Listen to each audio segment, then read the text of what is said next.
नमस्कार, आदाब दोस्तों, आपके साथ मैं हूं फराज और चैनल है फिल्मी फराज। आज हम जिक्र करने जा रहे हैं एक ऐसे हादसे का जिसने एक एक्टर को इतने सदमे में डाल दिया था कि फिर उस एक्टर को उस सदमे से, गम से निकलने में बहुत वक्त लगा। आज जिक्र होगा शम्मी कपूर का और आपको ये भी बताएंगे कि किस तरह से रफ़ी साहब के एक गीत ने मदद की शम्मी कपूर की इस सदमे से बाहर निकलने में। दोस्तों, शम्मी कपूर साहब को हम जानते हैं, ख़ास उनका एक अंदाज़ था, लटके झटके गाने उनके, रफ़ी साहब की आवाज़, शंकर जयकिशन का संगीत, ओपी नैयर का, एक अलग ही पहचान है उनकी। वो वाकई में प्रिंस रहे, लाट साहब रहे, जैसे उनकी फिल्मों के नाम हुआ करते थे। लेकिन 1965 में शम्मी कपूर ने जब अपनी पहली पत्नी गीता बाली को खो दिया, जिनसे उनकी शादी 10 साल पहले 1955 में हुई थी, इश्क और मोहब्बत की शादी थी, बेपनाह मोहब्बत था, 2 बच्चे इनके हुए, कंचन और आदित्य। सब कुछ ठीक चल रहा था, लेकिन अचानक ये जो हादसा हुआ दर्दनाक, इसने शम्मी कपूर को तोड़ दिया। दोस्तों, शम्मी कपूर बहुत खुश थे उन दिनों 1965 में, क्योंकि उनको नई फिल्म मिली थी तीसरी मंजिल, जिसका डायरेक्शन कर रहे थे विजय आनंद, गोल्डी। बहुत खुश थे, लेकिन ये खुशी थम गई। पहले तो उन्होंने शूटिंग शुरू भी की, ओ हसीना जुल्फ़ों वाली, ये गीत, और बताते थे वो अपनी पत्नी गीता बाली को कि मैं बहुत खुश हूँ, आज ये शूट किया और फिल्म चल रही है, बड़ा मज़ा आ रहा है। आशा पारेख के साथ उनकी जोड़ी रही। गीता बाली भी उनको दोस्त की तरह, पत्नी, हर तरह से उनकी मेंटोर थी, हर तरह से मदद करती थी शम्मी कपूर की। और जब इस फिल्म की शूटिंग चल रही थी, तभी 9 जनवरी 1965 गीता बाली ने शम्मी से कहा कि आप शूटिंग के लिए जा रहे हैं, लेकिन मैं पार्टी घर में रखने वाली हूँ। वो अक्सर पार्टी दिया करती थी। वैसे उन दिनों चलन था बॉम्बे में कि होटल्स में पार्टी हुआ करती थी, लेकिन गीता बाली बहुत शौकीन थी और घर पर पार्टीज अरेंज किया करती थी, खास करके बच्चों के लिए, क्योंकि उनके 2 बच्चे थे तो उनके भी फ्रेंड्स आते थे। तो उन्होंने शम्मी से कहा कि ज़रा ख्याल रखिए कि पार्टी भी होने वाली है घर में। ब्लू हेवन उनके घर का नाम था, ब्लू हेवन।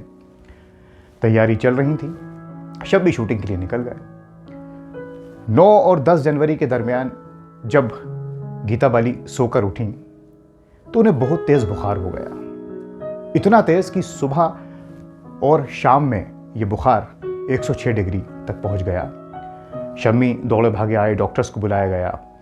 1-2 दिन बाद ये पता चला, डॉक्टर्स ने बताया कि गीता बाली को स्मॉल पॉक्स हो गया है। उस ज़माने में ये बीमारी बहुत बड़ी थी, लोग घबराते थे, भाग जाते थे। लिहाजा गीता बाली ने दोनों बच्चों को राज कपूर साहब के घर चेंबूर भेज दिया, जहां कृष्णा राज कपूर की पत्नी ने उनकी देखभाल की और शम्मी कपूर अपनी पत्नी की देखभाल करने लगे। बुखार बढ़ता जा रहा था, तबीयत बिगड़ती जा रही थी। तमाम 2 डॉक्टरों ने हाथ खड़े कर दिए। एक डॉक्टर खोया मेहनत कर रहे थे, जो पृथ्वीराज कपूर साहब के दोस्त थे पुराने। बहुत मेहनत की उन्होंने, बहुत मेहनत की, लेकिन तबीयत काबू में नहीं आ रही थी गीता बाली के। आखिर में 20 जनवरी के आसपास डॉक्टर खोया ने शम्मी कपूर से कह दिया कि अब बहुत मुश्किल है गीता बाली का बचना। शम्मी कपूर टूट गए, परेशान हो गए। और उसी वक्त ड्राइंग रूम में एक तस्वीर लगी हुई थी गीता बाली की। जब डॉक्टर खोया ने उस तस्वीर को देखा तो कहा कि ये खूबसूरत कौन है, ये खूबसूरत औरत कौन है? तो पृथ्वीराज कपूर ने बताया कि ये गीता बाली है। डॉक्टर खोया की आंखों में आंसू आ गए, क्योंकि स्मॉल पॉक्स की वजह से निशान हो जाते हैं चेहरे पर, बॉडी पर। गम का माहौल था, शम्मी कपूर टूट चुके थे। 21 जनवरी, जिस दिन गीता बाली ने इस दुनिया को अलविदा कहा, 21 जनवरी 1965, उस दिन सुबह गीता बाली का बुखार कुछ कम हुआ दोस्तों। तो डॉक्टर साहब खुश हुए कि शायद कुछ चमत्कार हो जाए। शम्मी कपूर गीता बाली से कहने लगे कि मैं तुम्हें स्विट्ज़रलैंड ले जाऊंगा और ये जो भी आपके निशान हैं स्मॉल पॉक्स की वजह से, ये सब सही हो जाएंगे। एक उम्मीद की किरण जागी, लेकिन कुछ ही देर बाद नर्स ने आवाज़ लगाई और जब तक डॉक्टर साहब अंदर गए, इंजेक्शन वगैरह दिया, गीता बाली एकदम से इस दुनिया को अलविदा कह गई और शम्मी कपूर पर गमों का पहाड़ टूट गया। वो इतने गमज़दा हो गए कि बयान नहीं किया जा सकता। बच्चे तो कृष्णा राज कपूर जी के पास थे। शम्मी कपूर ने अपने आप को शराब में डुबो लिया, फिल्म की शूटिंग कैंसिल कर दी तीसरी मंजिल की, और गीता बाली को वहीं बाणगंगा में उनका अंतिम संस्कार करने ले गए, जहां 10 साल पहले वहीं बाणगंगा के पास में एक मंदिर में गीता बाली से उन्होंने शादी की थी, लव मैरिज। अब शम्मी कपूर की जिंदगी पूरी तरह से बदल गई थी और बस शराब पीना और गम में रहना।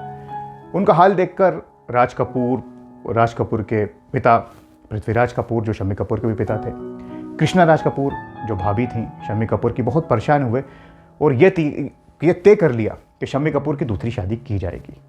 फिल्म इंडस्ट्री में शादी करना आसान नहीं था, क्योंकि कोई एक्ट्रेस या कोई फिल्मी दुनिया से कोई आता तो शायद वो बच्चों को प्यार ना देता। लिहाजा फिर बाद में नीला देवी से, जो शम्मी कपूर की दूसरी पत्नी रही, उनसे शादी हुई शम्मी कपूर की। और दोस्तों, ऐसा कौन कर सकता है कि नीला देवी ने ये वादा लिया शम्मी कपूर से कि हमारी खुद की कोई औलाद नहीं होगी, आपके दोनों बच्चे ही मेरे बच्चे होंगे, कंचन और आदित्य।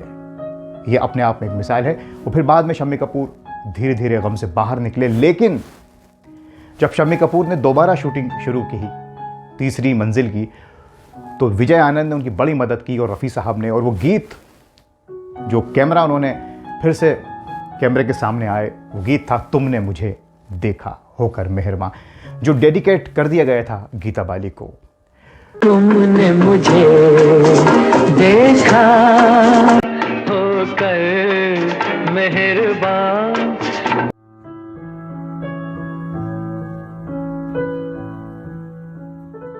रुक गई ये ज़मीं, थम गया आसमां।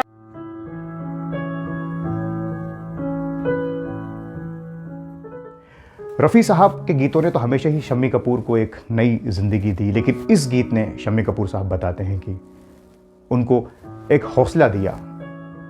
और रफ़ी साहब अक्सर उनसे मिले ही करते थे, क्योंकि दोस्ती भी थी।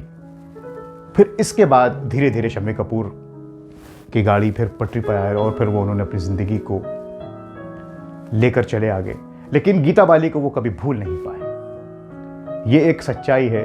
बाद की फिल्म्स की भी जो शूटिंग हुई लाट साहब वगैरह में, तो प्रेम चोपड़ा बताते हैं कि वो इतनी शराब पिया करते थे शम्मी कपूर होटल में बैठ के, और सामान फेंक दिया करते थे कि उन्हें अपनी पहली पत्नी गीता की याद आती थी। लेकिन फिर वक्त बहुत बड़ा मरहम होता है दोस्तों, और इस तरह से फिर ज़िंदगी आगे बढ़ी और नीला देवी के साथ शम्मी कपूर ने अपनी ज़िंदगी को बसर किया।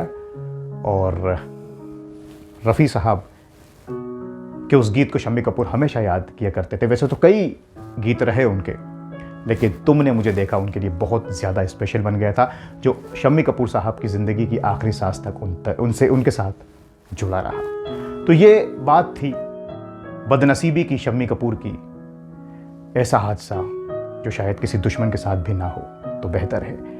आज के कार्यक्रम में बस इतना ही। अगले कार्यक्रम में फिर मुलाकात होगी। तब तक के लिए आप अपना बहुत ख्याल रखें। नमस्कार, खुदा हाफिज़।